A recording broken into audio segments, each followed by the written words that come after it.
Toubiana, bonjour, merci d'être avec nous. Bonjour Lise. Alors, nous avons une grande invitée ce matin.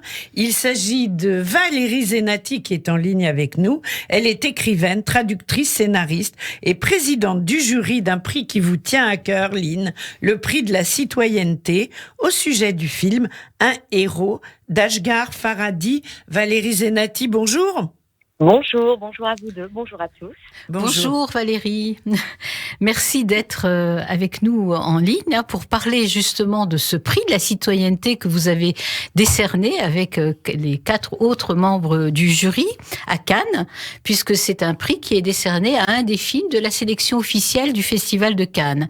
Alors la question est la suivante, quelles sont les raisons pour lesquelles vous avez attribué le prix de la citoyenneté à ce film iranien où il est question de l'histoire d'un homme qui sort de prison pour une permission de 2 jours dans l'espoir de rembourser une dette qu'il avait contractée. Alors peut-être que pour expliquer les raisons, il faut rappeler qu'il y avait une très belle sélection à Cannes de 24 films. Donc on a eu la chance de voir vraiment une production qui nous a beaucoup marqué et qui a intensifié les débats et aussi l'exigence qu'on pouvait avoir à l'égard du film auquel on donnait le prix. Pour nous, c'était très important de donner un prix à un film qui couronnerait en quelque sorte, on l'a dit lors de la remise, l'intelligence du scénario et l'intelligence du spectateur. C'est-à-dire que ce film d'Ashghar Farhadi, qui est à la fois une histoire morale, une fable, parce que l'homme dont vous avez parlé va très vite se retrouver en possession d'un trésor, d'un sac de pièces d'or, comme dans un conte, mais même si c'est très réaliste. Et tout ce qui va être enclenché à partir de là peut être vraiment vu comme une sorte de fable sociale, métaphorique, qui nous semble très singulière, qui est magnifiquement filmée, avec des personnages et des acteurs qui nous permettent des identifications multiples. Et toutes ces qualités-là qui se rejoignent encore une fois dans l'intelligence du scénario nous ont profondément marqués dans ce film-là. Oui, et à travers ce film, il y a, on peut le dire, une certaine dénonciation d'une société qui empêche justement d'être citoyen. Je pense à la critique des réseaux sociaux, de la peine de mort, du système carcéral, de la bureaucratie, des médias et j'en passe. Oui, alors d'ailleurs, ce qui a frappé les premiers spectateurs qui ont pu voir le film, c'est effectivement certaines similitudes et certaines grandes différences avec nos sociétés. Dans les similitudes, il y a l'utilisation des réseaux sociaux qui peuvent porter au nu quelqu'un un jour et le descendre, le jeter en pâture le lendemain. Oui, ça c'est universel. Voilà, ça c'est universel. Et puis ensuite, il y a la singularité de la société iranienne, du régime aussi, mais qui n'est pas au cœur. Bien sûr, il y a une dénonciation évidemment, mais qui est subtile et qui n'est pas frontale, je trouve en tout cas pour ma part, qui montre 2 choses, à la fois la dureté de ce système où effectivement la peine de mort existe et donc tout est beaucoup plus tragique et beaucoup plus extrême de ce fait, toute sanction, toute condamnation. Et de l'autre côté, il y a autre chose qui est montrée, c'est comment ces gens qui sont avant tout des personnes avant d'être des citoyens font face à un problème qui est posé à une question, un problème qui est posé par l'un des leurs. Est-ce que qui est en difficulté? Est-ce qu'ils vont l'aider? Comment vont-ils l'aider? Est-ce qu'ils vont l'enfoncer?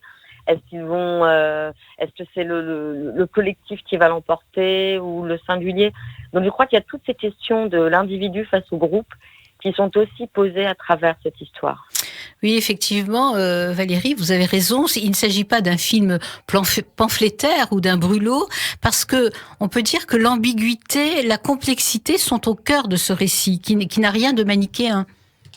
Oui, tout à fait. D'ailleurs, le héros lui-même et le titre, Un héros, a une grande ambiguïté. Alors je veux pas déflorer, et on va encourager vivement les gens à aller voir ce film parce que il a voilà, il a des qualités qui sont à la fois celles de la tension du récit. Hein. On ne sait jamais où ça va aller. Donc, être tenu par un récit, être tenu en haleine, c'est aussi la qualité d'un film.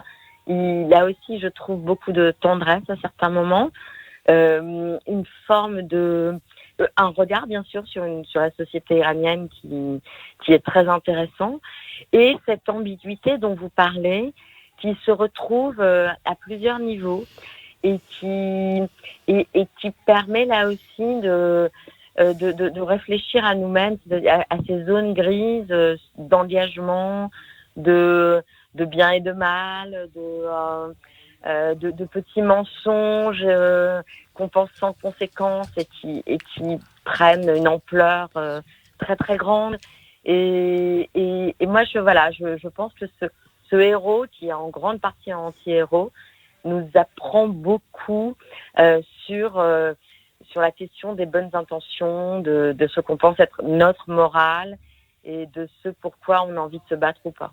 Oui, bien sûr, la dimension éthique, morale est au cœur de cette aventure, qu'on peut qualifier aussi de kafkaïenne. Très très souvent, j'ai pensé à cette espèce de machine à broyer l'individu, qui a quelque chose de kafkaïen dans le film. Oui, alors c'est vrai que l'adjectif kafkaïen peut venir à l'esprit, tout en gardant à l'esprit aussi que chez Kafka, il n'y a vraiment pas d'explication, c'est-à-dire dans le procès, K ne sait pas du tout pourquoi il est jugé. Là, la différence, c'est qu'il y a un objet précis d'engrenage. Alors, ce qui devient kafkaïen, c'est l'engrenage. Oui. Ce qui devient kafkaïen, c'est la façon dont chaque action va être interprétée par le système judiciaire, par la famille, par les associations, par les amis et par les ennemis. Et c'est cette succession de réactions qui entraîne une situation kafkaïenne dans le sens où elle est intenable, c'est-à-dire qu'à un moment donné, le piège se referme, le piège de quelque chose qui au départ devait être salvateur, on va dire. Alors je le lis à demi-mot parce qu'encore une fois, je pense que c'est très important de découvrir ce film comme nous l'avons découvert, c'est-à-dire sans rien en savoir, mais en sachant peut-être qu'il faut aller le voir, parce qu'il a vraiment pour moi une dimension humaine très forte et très surprenante dans ce que vous disiez tout à l'heure, c'est les similitudes et les grandes différences de la société iranienne avec la nôtre. Oui, c'est un film profondément humaniste, hein, c'est bien pourquoi il a eu le prix de la citoyenneté. C'est aussi une fable sur la vérité, la manipulation, qui pose beaucoup de questions. Et c'est comme vous venez de le dire, une fable à la fois persane, mais universelle. Exactement, c'est exactement ça. D'ailleurs, l'une des raisons aussi pour lesquelles le jury a voulu donner le prix à ce film, c'est qu'on a à cœur... on avait à cœur de distinguer un film, mais aussi de proposer peut-être, grâce à ce prix, le visionnage par des jeunes, par des adolescents, parce que je pense que c'est aussi, comme vous le dites, cette universalité, ce particularisme, cette fable sociale très forte et très tendue pourrait, je pense, susciter des discussions très intéressantes avec les jeunes, avec des adolescents, des jeunes adultes. Et donc, c'était aussi un des critères, une des qualités qui nous a poussé à donner ce prix à ce film.